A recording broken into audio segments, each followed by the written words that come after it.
வணக்கம் மக்களே, இது என்னோட பார்வை. இன்று உலகமே ஆவலுடன் எதிர்பார்க்கும் ஃபீஃபா உலகக்கோப்பை 2026 பற்றி பார்க்கலாம். கால்பந்து ரசிகர்களுக்கு இது ஒரு சாதாரண போட்டி இல்லை. இது உலகின் மிகப்பெரிய விளையாட்டுத் திருவிழா. 2026 ஃபீஃபா உலகக்கோப்பை வரலாற்றில் முதன்முறையாக அமெரிக்கா, கனடா மற்றும் மெக்சிகோ ஆகிய 3 நாடுகளில் நடைபெறுகிறது. இந்த முறை போட்டியில் 48 நாடுகள் பங்கேற்கின்றன. இதற்கு முன் 32 அணிகள் மட்டுமே விளையாடின.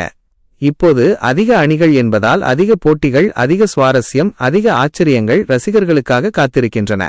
இந்த தொடரில் உலகின் முன்னணி வீரர்களும் புதிய இளம் நட்சத்திரங்களும் தங்கள் திறமையை நிரூபித்து வருகின்றனர்.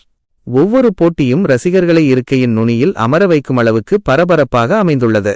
கால்பந்து என்பது வெறும் விளையாட்டு மட்டுமல்ல, அது கோடிக்கணக்கான மக்களின் உணர்வு. ஒரு கோல் அடிக்கும்போது ஒரு நாடே கொண்டாடும். ஒரு தோல்வி வந்தால் ஒரு நாடே சோகத்தில் மூழ்கும். அதுதான் ஃபீஃபா உலகக்கோப்பையின் தனிச்சிறப்பு. 2026 உலகக்கோப்பை புதிய வடிவம், புதிய சாதனைகள், புதிய நட்சத்திரங்கள் மற்றும் மறக்க முடியாத தருணங்களை ரசிகர்களுக்கு வழங்கியுள்ளது. அப்படியானால் இந்த முறை ஃபீஃபா உலகக்கோப்பையை எந்த அணி வெல்லும் என்று நீங்கள் நினைக்கிறீர்கள்? அர்ஜென்டினாவா, ஸ்பெயினா அல்லது வேறு அணியா? உங்கள் கருத்தை கமெண்டில் சொல்லுங்கள். வீடியோ பிடித்திருந்தால் லைக் செய்யுங்கள், ஷேர் செய்யுங்கள்.